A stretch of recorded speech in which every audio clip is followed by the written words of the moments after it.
Eh bien écoutez, bienvenue dans l'épisode numéro 15. Et puis, tant qu'à faire, hein, bien, Noël c'est cool. Alors encore une fois, je vais essayer de faire court, mais ça marchera pas, hein, je le sais d'avance. On va voir l'extraction des news dans les paramètres. Alors, je l'ai déjà dit dans d'autres épisodes, les news, c'est la survie de votre robot. Tous ceux qui vous proposent des vidéos où ils font des robots en 20 minutes sans gérer les informations calendaires, donc les news, sans gérer les ouvertures, les fermetures, les jours particuliers, sans gérer tout ça, c'est une mort assurée, hein. C'est une mort assurée. Donc nous, on va gérer les news. On les mettra dans les paramètres, on va les lire et on va voir notre calendrier de news dans le robot. Très important, vraiment très important. Cette vidéo va vraiment tourner essentiellement autour des news parce qu'on va faire l'extraction donc du fichier vers l'objet et puis de cet objet on va faire des systèmes d'extraction par rapport aux informations enregistrées pour que le robot puisse l'utiliser. Ce qu'on va faire après ça, c'est tout ce qui est surveillance. Alors j'en ai déjà un peu parlé dans l'épisode précédent à la fin, mais la surveillance c'est quoi? Votre robot, il tourne sur MT, on va dire 4 ou MT5. Là, c'est une chose. On va surveiller ce qui se passe sur cette plateforme. Vous avez un courtier aussi. Le courtier, il a des informations qu'il renvoie, en tout cas qu'il rend disponibles. On va pouvoir les gérer. On a aussi, bien sûr, Internet. Internet, si on passe pas par le réseau, on est un peu solo. Donc ça, c'est très important. On a aussi toute la partie config, parce qu'il y a différents endroits où on peut configurer. On peut configurer le logiciel, on peut configurer le marché, on peut configurer la plateforme. Il y a plein de choses. Et puis, il y a 2-3 bricoles autour qu'on va voir aussi. Tout ça, c'est l'étape suivante, la surveillance. C'est extrêmement important pour que le robot sache dans quel environnement il est et potentiellement, s'il a un blocage pour travailler, quel est ce blocage pour que vous puissiez bien sûr le débloquer. C'est quand même l'idéal.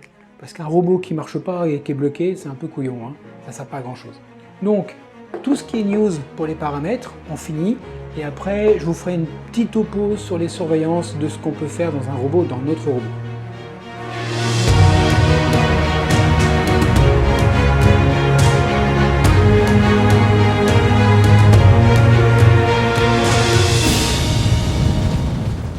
Voilà, on va commencer déjà par faire quelque chose, on va préparer donc la lecture des news. Alors pour ça, je vais dans le fichier type, où, si vous vous rappelez un petit peu, on avait créé un enregistrement, une structure, dans lequel on mettait la date de la news, le niveau d'impact, le marché concerné et les minutes de sécurité autour. Le marché n'a aucun sens, puisqu'en fait aujourd'hui, l'euro va travailler sur un marché, sur son marché.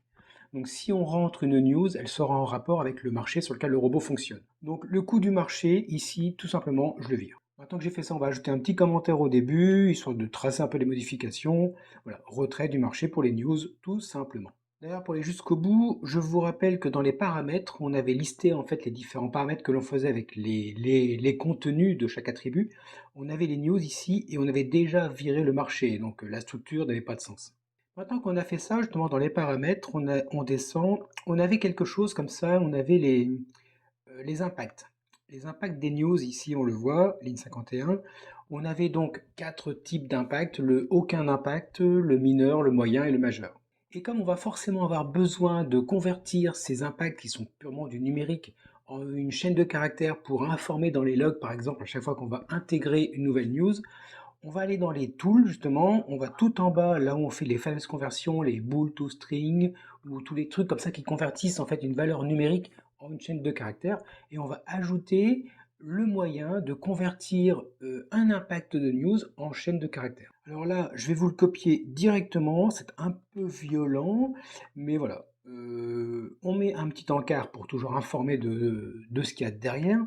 C'est plus lisible en fait d'avoir à chaque fois un petit cadre qui explique un petit peu le nom de la fonction, le but de la fonction, les entrées et les sorties.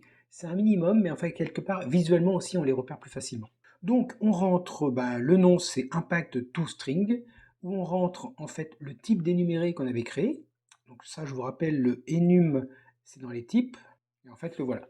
Donc on avait bien le nothing, donc rien, aucun impact, mineur, majeur, enfin moyen et majeur.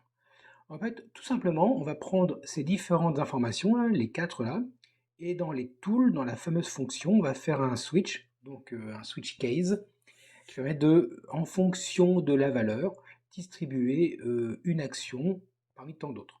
Donc on fait, ben voilà, quand c'est nothing, on sort aucun, mineur, moyen, majeur, et dans les autres cas, ça vaut mieux le faire. Moi j'ai appris ça dans la partie logicielle de sécurité. Il faut toujours un cas de défaut parce qu'on n'est jamais à l'abri ben, d'une valeur qui n'est pas initialisée ou qui est mal initialisée. On veut quand même une information pour avoir le contenu. Voilà, donc cette petite fonction n'est pas très compliquée. On va quand même aller dans, hop, au tout début, dans le cartouche, et on va faire une petite V6 qui dit ajoute la fonction de conversion des impacts vers une chaîne de caractères. Voilà, c'est tout ce qu'on fait. Donc là, pour l'instant, le type et les tools, c'est fait. Je vais compiler pour être sûr, mais là, il n'y a pas d'impact. Donc ça, je vais les fermer. Comme ça, on est débarrassé. Bon, maintenant, on va dans la partie private et on va faire la dernière fonction d'extraction des paramètres. Alors, sauf celle que vous pourrez ajouter de votre côté, hein. Donc, on va faire une V5 et on va tout simplement faire la V5 qui est l'extraction des news économiques. Donc, on va descendre et on arrive vers les news économiques où là, ben, on a une petite fonction toute vide qu'on va bien remplir. Alors, vous allez voir, cette fonction, elle est un peu particulière parce qu'en fait, elle regroupe ben, les fonctions qu'on a vues d'extraction basique en fait des données classiques, soit des valeurs numériques sans virgule ou avec virgule ou des chaînes de caractères ou différentes choses. Donc, on va faire ça, ça va être très très simple. On va vérifier aussi bien sûr la quantité d'attributs qu'il y a de disponibles et faire une petite vérification. Et on va mixer aussi avec, comme on a vu pour les dates de clôture obligatoires, où on va faire un petit tableau et on va regarder avant d'enregistrer une news si elle n'existe pas déjà dans le tableau. Donc tout ce qu'on va faire là, on l'a déjà vu, hein. Donc, la première chose qu'on va faire, c'est vérifier qu'on a suffisamment d'attributs pour ce paramètre. Donc je vous rappelle que on a, oh, je remonte ici, 1, 2, 3, 4, 5 attributs. Donc dans la fonction, vérifiez que si on est inférieur à 5, c'est qu'on a un problème. Donc là, bah pareil, le warning classique, et puis le return, on sort de la fonction. Ensuite, on va créer nos variables locales. Alors, qu'est-ce qu'on a comme variable locale? On va commencer par les plus évidentes, c'est-à-dire qu'on a la date de la news, où on va cumuler en fait la date et l'heure. On a aussi, alors ça va nous permettre en fait de récupérer une valeur numérique. Et puis on va aussi récupérer l'impact et la sécurité. La valeur numérique ici va nous servir de lecture brute avant de convertir dans les types enum impact level et puis le niveau sécurité. Donc là je vais très rapide. Donc on va avoir un booléen, d'ailleurs que j'ai pas mis là-haut, voilà, qui nous permet de savoir si l'extraction de la date et de l'heure est bien correcte, est bien correctement faite. Donc là, on extrait la date dans le premier attribut, où on efface le contenu, c'est pour ça qu'on a un trou ici.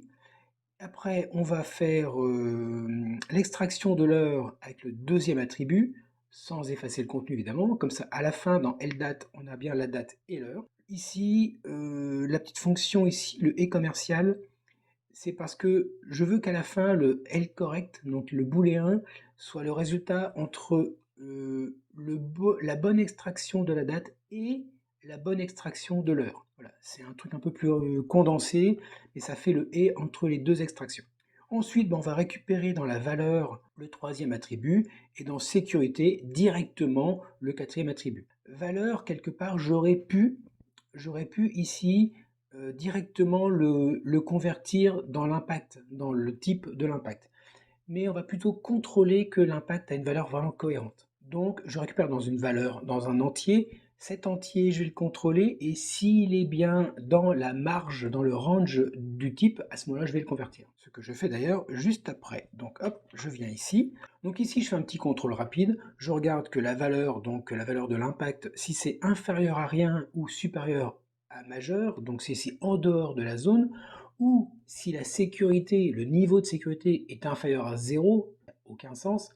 Donc si j'ai un de ces cas-là, je mets correct à faux, c'est-à-dire que j'indique bien qu'il y a une erreur dans le déformatage. Ensuite, bah écoutez, c'est simple, si c'est correct, je récupère l'impact. Donc là, à ce moment-là, dans l'impact ici, je convertis la valeur numérique dans le type. Et après, on va faire vraiment comme les dates de clôture. Donc, je vais faire une petite boucle. Donc, je vais créer deux variables locales, qui est donc l'indice de la boucle, et puis un petit booléen qui va me dire si la news a déjà été trouvée ou pas. Alors, je ne vais pas approfondir, parce qu'en fait, on l'a déjà vu dans les épisodes précédents par rapport à la fonction des dates de clôture. Si, regardez la vidéo qu'on a fait avant, il n'y a aucun problème. Donc à ce moment-là, je fais une boucle qui va dans l'ensemble, qui va scanner l'ensemble du tableau des news. Par défaut, je dis qu'on ne l'a pas trouvé, hein.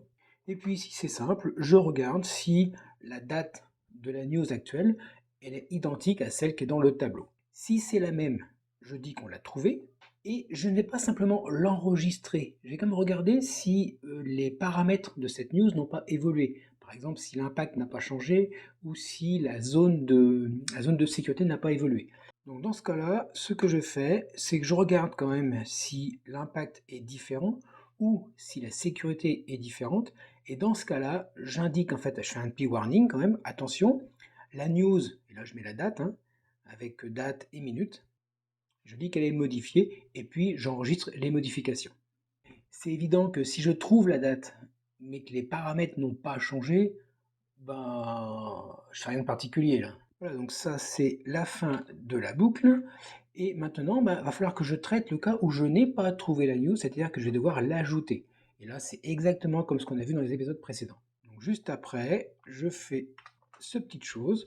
Donc je dis, ben, si je n'ai pas trouvé la news, qu'est-ce que je fais? Ben, en fait, je redimensionne le tableau, j'ajoute une valeur.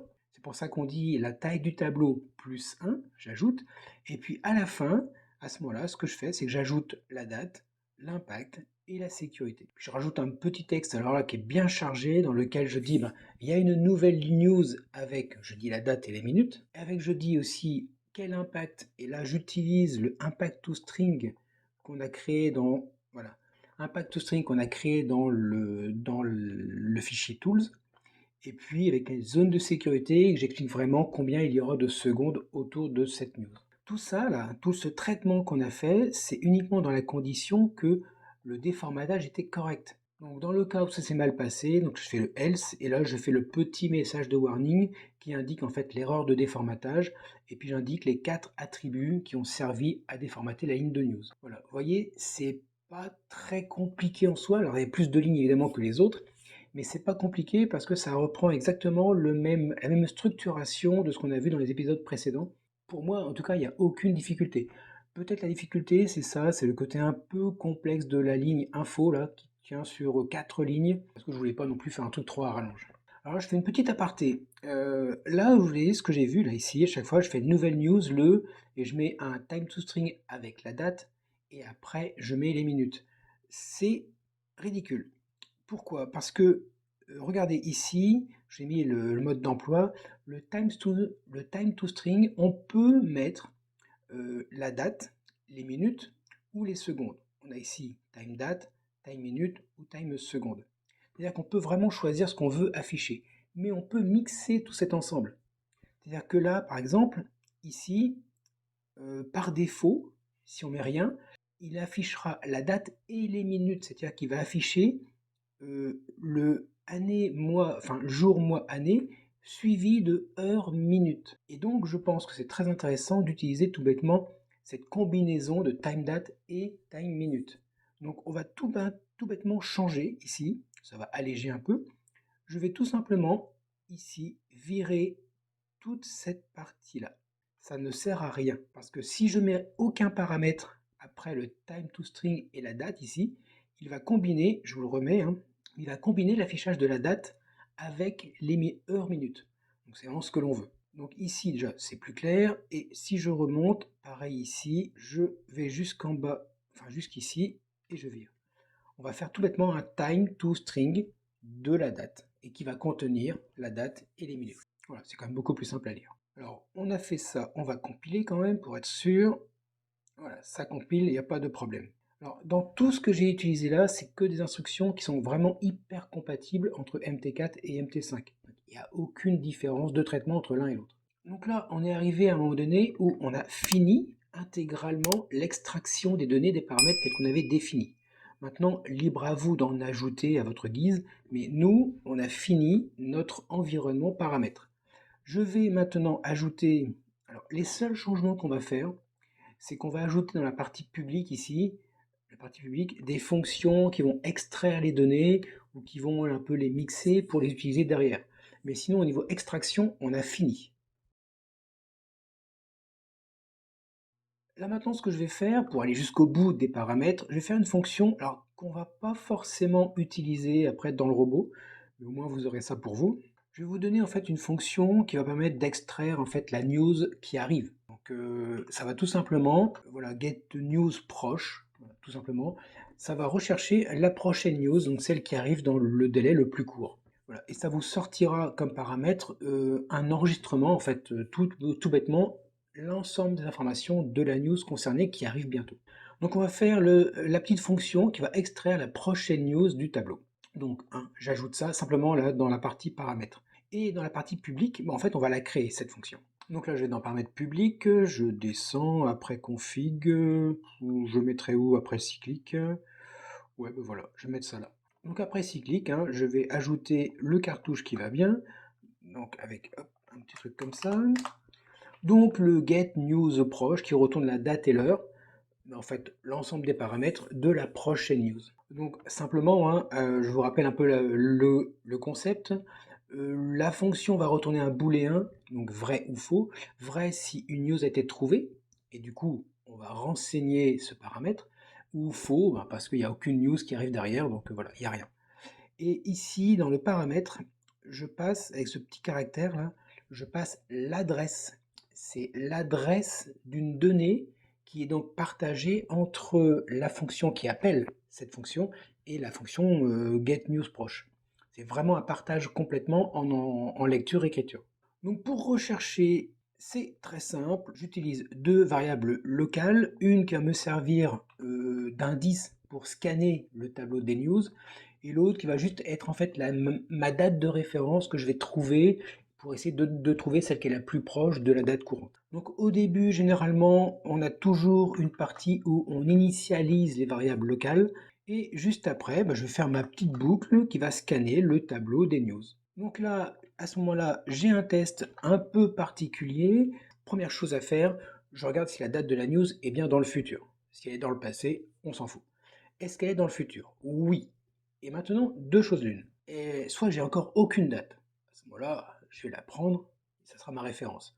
Soit j'ai déjà une date, et la date que je suis en train d'analyser est inférieure à cette date. Ça veut dire qu'elle est comprise entre la date que j'ai déjà enregistrée et ma date courante. Donc je vais prendre la date la plus récente. Et si je tombe dans ces conditions, à ce moment-là, c'est facile. J'enregistre la date de la news que j'ai trouvée, et tout bêtement, la news, l'intégralité des données de la news, je la mets dans la variable de paramètres ici. Comme ça, on pourra le ressortir. Voilà. Donc quand j'ai trouvé ça, je ne m'arrête pas forcément, puisqu'il faut quand même que j'aille jusqu'au bout du tableau, on ne sait jamais, il peut y avoir des dates encore plus proches de celles qu'on a aujourd'hui. Donc je vais jusqu'à la fin, et quand j'ai fini cette boucle-là, j'ai scanné toutes mes dates de news. Et j'ai pris la date la plus proche dans le futur que ma date courante. Et à ce moment-là, le retour il est simple, c'est que si j'ai une date ici qui est différente de 0, 0 c'est ici, et si j'ai une date qui est différente de 0, ça veut dire que j'ai trouvé une date. Donc à ce moment-là, je vais sortir le résultat de date différente de 0. Donc dès que j'ai une date qui a été enregistrée, je vais sortir true, donc une valeur vraie, pour indiquer à la fonction appelante que j'ai bien une date qui est valide. Voilà, c'est pas plus compliqué que ça. Allez, rapidement, on va faire des tests. Donc là, je vous ai créé un fichier param.dta dans lequel je mets une ligne avec news mais aucun paramètre. Donc on va tomber sur la condition de pas assez d'attributs. Ensuite, je vous crée. Alors là, on est le 14 décembre 2024. Donc tout ce que je fais ici, c'est des dates qui sont en avant. Donc le 24 décembre 2024 à 10h, avec 2 comme niveau de criticité. Et puis 200, c'est le nombre de secondes qu'on va avoir en plus ou moins autour de la news. Ici, j'ai mis une date 2023, c'est derrière, donc c'est passé. Ici 2025, c'est encore plus loin dans l'avenir. Et puis ici, j'ai fait différentes modifications. Donc déjà, ici, j'ai mis la même date. Ici, j'ai mis une heure différente, 10h10. Ici, j'ai mis un attribut différent, donc un niveau d'impact différent. Ici, j'ai changé avec la même date, toujours, même date et heure, hein. Comme ça on verra bien qu'il a écrasé régulièrement. On a une valeur d'impact, enfin une zone de sécurité plus petite. Ici j'ai mis une mauvaise zone de sécurité, un truc inférieur, ça n'a pas de sens. Et ici j'ai mis un impact qui est vraiment beaucoup trop grand, donc ça ne passera pas. Bon, pour la lisibilité, là je vous fais un petit zoom là, pour vous montrer un peu les différents paramètres. Ça permettra de voir plus clair les choses. Là je vais aussi faire quelques espaces. Voilà, comme ça sera plus visible pour vous si vous voulez reproduire les mêmes paramètres. Ensuite, je vais lancer donc la plateforme. Donc là, je vais lancer le robot. Toc, valeur. Donc là, je mets tous les logs. Il faut surtout voir tous les logs. Parce qu'on a des logs d'information et je vais aussi les voir. Voilà, il n'y a pas de problème, on s'en fout. Toc, ok. Le petit message d'alerte. Il fait la lecture des paramètres. Donc ça, c'est très très bien. Et maintenant, je vais lire le fichier des logs. Voilà, je vous le mets ici au-dessus. Alors, qu'est-ce qu'on a? Qu'est-ce qu'on a? Bah écoutez, ici, il commence par dire un warning. Voilà, il y a une ligne de paramètres qui est incomplète. Effectivement, la première, il y a juste news, donc c'est un peu léger. La seconde, il a créé une nouvelle news, le 24-12 à 10h. Effectivement, le 24-12 à 10h, c'est très très bien. Ensuite, il en a créé un autre, le 24-12, mais aussi mais en 2023. Donc il a créé effectivement 2023. Après 2025, il a créé aussi, très très bien. Et 2024 à 10h10. Jusqu'à présent, il s'en sort bien.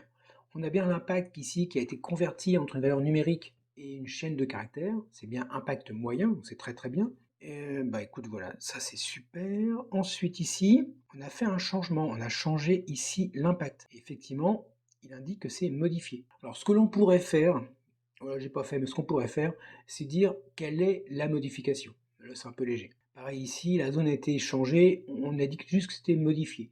Mais on n'a pas l'information de qu'est-ce qui a été modifié. Je vous laisse faire, hein, si vous voulez, mettez-le en commentaire si vous avez un petit bout de code qui permet d'agrémenter ça et de mettre les modifications qui ont été apportées. Voilà, c'est pas très compliqué, je vous laisse faire, franchement, c'est pas grand-chose. Et ensuite ici, donc, on a un problème de déformatage de la zone de sécurité qui doit être forcément supérieur ou égal à 0.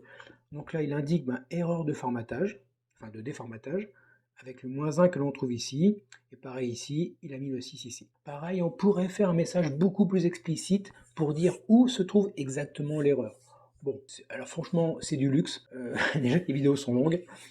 Donc voilà. Mais en tout cas, on a l'ensemble des informations ici dans les logs qui nous montrent bien ce qu'on a fait dans la lecture des paramètres des news. Donc c'est très très bien. Voilà pour les paramètres débarrassés. Enfin, on a fini les paramètres. On va enfin passer à autre chose. Bon alors, la vidéo sur les paramètres, c'est fini. On n'y revient plus. C'est fini. Maintenant, vous allez pouvoir faire tout ce que vous voulez faire avec les paramètres. Étape suivante, tout ce qui est surveillance. Qu'est-ce qu'on appelle une surveillance? Dans tous les logiciels qui sont à système temps réel et en tout cas autonome, parce qu'en fait le robot est autonome, vous n'êtes pas censé être devant pour cliquer, pour l'aider à faire les choses, il va se débrouiller tout seul. Donc on a un système autonome qui est dans un environnement. Donc le robot est au milieu, hein. Et vous êtes ailleurs. Vous promenez, vous faites autre chose. Le robot est seul au monde. Il est seul dans ce monde-là. Et il doit surveiller son environnement et potentiellement envoyer des alertes, parce que c'est toujours intéressant, pour dire qu'il y a un blocage ou un déblocage. C'est très important. On va commencer par tout simplement le marché. Le robot va travailler sur un marché. Alors, le robot qu'on va faire va travailler sur un marché. Vous pouvez, après coup, récupérer toutes les sources qu'on a vues et le faire travailler sur plusieurs marchés. Ça pose aucun problème. Nous, on va travailler simplement sur un seul marché. Ce marché, il est ouvert ou fermé. Ce marché, il a une configuration. Par exemple, il y a des marchés, suivant les heures, on ne peut pas ouvrir d'ordre à l'achat, ou pas d'ordre à la vente, ou carrément les ordres sont interdits, c'est hors cotation, ou plein de paramètres, plein de conditions qui peut configurer le fait que le marché est utilisable ou n'est pas utilisable. Donc toutes les informations sur le marché, le robot va les lire et il va les synthétiser pour indiquer est-ce qu'on peut travailler ou non sur le marché. Et si jamais on voit un problème, en fait on lève une alerte et puis nous, à l'autre bout là, en train de se promener, ben, en fait on sait qu'il y a un problème et éventuellement ben, on peut potentiellement réagir ou agir en fonction des différentes choses. Toujours lié au marché, on a les données. Les données, ben en fait, ok, le marché peut être ouvert, mais si les données du marché ne sont pas disponibles, ça peut arriver, il y a plein de conditions aussi, le robot sans aucune donnée en entrée, il va rien produire. Donc pareil, ça, va falloir qu'on lise ces informations, qu'on les synthétise et pour éventuellement aussi faire des alertes. Toutes les informations que l'on voit, là, le marché, les données, ça passe par le réseau. Et effectivement, si vous n'avez pas de réseau internet, en fait le robot, il est seul au monde, dans une pièce fermée, sans aucune communication à l'extérieur. Alors là, il peut toujours essayer d'envoyer des alertes, mais s'il n'a pas de réseau, à mon avis, il va avoir du mal. En tout cas, ce qu'il va falloir faire, c'est qu'il peut-être avoir un truc à l'écran, ou en tout cas l'enregistrer dans les logs. Si d'un seul coup il perd le réseau, il va falloir qu'il le dise dans les logs, un petit truc comme ça pour le dire. Le problème du réseau est très problématique, parce que imaginez par exemple que vous avez votre robot qui a ouvert un ou deux ordres, donc il y a deux positions ouvertes, d'un seul coup vous perdez le réseau, alors que lui il va dire « je fais un log pour indiquer que le réseau est perdu ». Mais il y a deux positions ouvertes. Alors, normalement, le robot va ouvrir des positions avec un stop à chaque fois. Si vous tradez, que vous ne mettiez pas de stop, je m'en fous quelque part, vous êtes devant l'écran, c'est vous qui gérez, vous démerdez. Par contre, un robot, lui, il peut perdre le réseau. Et il faut obligatoirement que tous les ordres que le robot va envoyer, il faut qu'il y ait un stop. Et toutes les positions, si après le stop n'a pas été pris en compte, il faut que le robot mette un stop. C'est impératif, le robot il peut s'emballer, il peut faire n'importe quoi, il faut vraiment qu'il y ait une sécurité. Parce qu'il peut perdre le réseau. Donc ça c'est très important. Tout ça c'est bien beau, mais on passe par un certain courtier. Et ce courtier, en fait c'est à lui que le robot va envoyer les ordres, et c'est lui qui va agir avec le marché. Le courtier peut avoir différents trucs. On peut avoir par exemple des problèmes de communication avec le courtier. On peut avoir aussi un rapport entre le robot et le courtier. Il y a certains courtiers qui limitent le nombre d'ordres venant des robots, pour éviter en fait les éblouissements sur les marchés. Il faut aussi prendre en compte ces différents attributs pour vérifier et puis que le robot puisse potentiellement réagir en fonction des états du courtier. Tout ça se fait autour de la plateforme, donc MT, alors que ce soit 4 ou 5, hein, on s'en fout. Mais ces deux plateformes-là, ils ont des systèmes de configuration. On peut autoriser ou pas le robot à faire du trading automatique. On peut faire plein de choses. Et les configurations, pareil, sont très importantes pour que le robot sache si effectivement il est dans un environnement où il peut réellement travailler. Dans le même style, on parle de configuration MT4 ou MT5, on a, donc je vais l'appeler EA, hein, comme Expert Advisor, c'est le robot en tant que tel. Le robot en tant que logiciel peut aussi être paramétré par rapport à la plateforme. Quand vous mettez votre robot de trading sur le marché, vous pouvez dire « j'autorise ou pas le trading automatique ». Et du coup, le robot va pouvoir, soit il peut travailler et envoyer des ordres au courtier, ou bien carrément on lui a interdit de le faire. Et ça pareil, il faut que le robot le sache, mais bon, il le saura vite. Hein. Et donc, toutes ces surveillances-là, c'est simple. Il y a deux choses. Soit on les enregistre dans les logs, la fonction qu'on a faite au tout début du robot, ou on fait des alertes, parce que c'est toujours important, alors, sauf quand on perd le réseau. Hein. Mais dans les autres cas, c'est important de dire que on a un problème ou un problème a disparu. C'est vraiment très important. Donc en fait, on a ces deux systèmes-là. Et puis quelque part, le robot, dans son grand traitement, voilà, il y a un grand traitement en boucle là, dans lequel il va vérifier la stratégie, et puis il va envoyer des ordres, et puis il va faire des vérifs. Toute cette espèce de boucle de traitement là, il va falloir qu'il sache exactement dans quel état il vit. Et ça va conditionner la suite du traitement du robot. Donc, c'est pas anodin en fait la surveillance, hein, loin de là. De cette surveillance, on verra une petite fonction que je vous parle depuis quelques temps, c'est la fonction visu, qui va être alors un petit truc sympa juste pour afficher à l'écran. Du coup, ça me permettra de vous montrer comment on fait de l'affichage sur les marchés, pour en fait récupérer toutes les données ici de la surveillance, pour l'afficher dans un petit truc. Vous allez voir, c'est très facile, c'est très visuel en fait, justement, c'est pour ça que ça s'appelle visu. Et avec ça, en un seul coup d'œil, on sait si tous les différents critères de fonctionnement du robot sont au vert ou s'il y a un problème. Donc ça sera en lien avec la surveillance. Bon, cet épisode est fini, donc maintenant il est temps de faire la teuf, hein. Donc allez-y doucement, hein, sur la fête. Travaillez bien si vous êtes au travail. Bon courage pour ceux qui taffent pendant ces fêtes. En tout cas, on se revoit en 2025 avec la suite du robot. J'ai d'autres projets aussi, des petits codes beaucoup plus rapides, des petites fonctions qui vont vraiment être vraiment sympas. Alors pas dans le robot. Et on va surtout en 2025 travailler un peu sur les stratégies. J'ai pas mal d'idées de stratégies que je vais vous montrer, je vais vous les décortiquer. Et puis vous choisirez si vous voulez les faire ou non. N'oubliez pas, vous avez toujours l'abonnement, faites-le, moi ça m'aide à survivre sur YouTube. Vous avez le pouce, très très important le pouce, ça montre en fait l'intérêt des gens sur les vidéos. Vous avez le partage, allez-y, hein, si ça peut aider en fait de faire un robot ou d'apprendre le codage sur MT4 ou MT5 à des gens, partagez-le autour de vous, moi ça me fait le plus grand plaisir.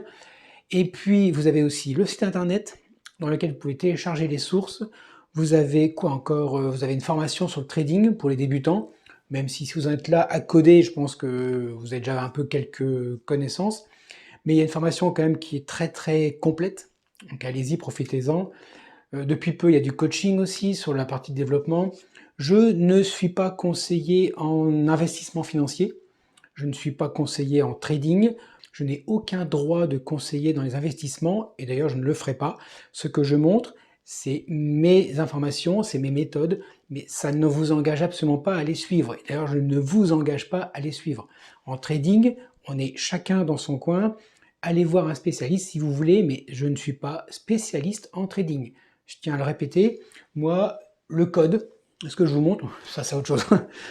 Mais tout le code que je vous montre, là je suis expert là-dedans, je suis diplômé, j'ai une expérience et tout ça. En trading, je suis un trader particulier.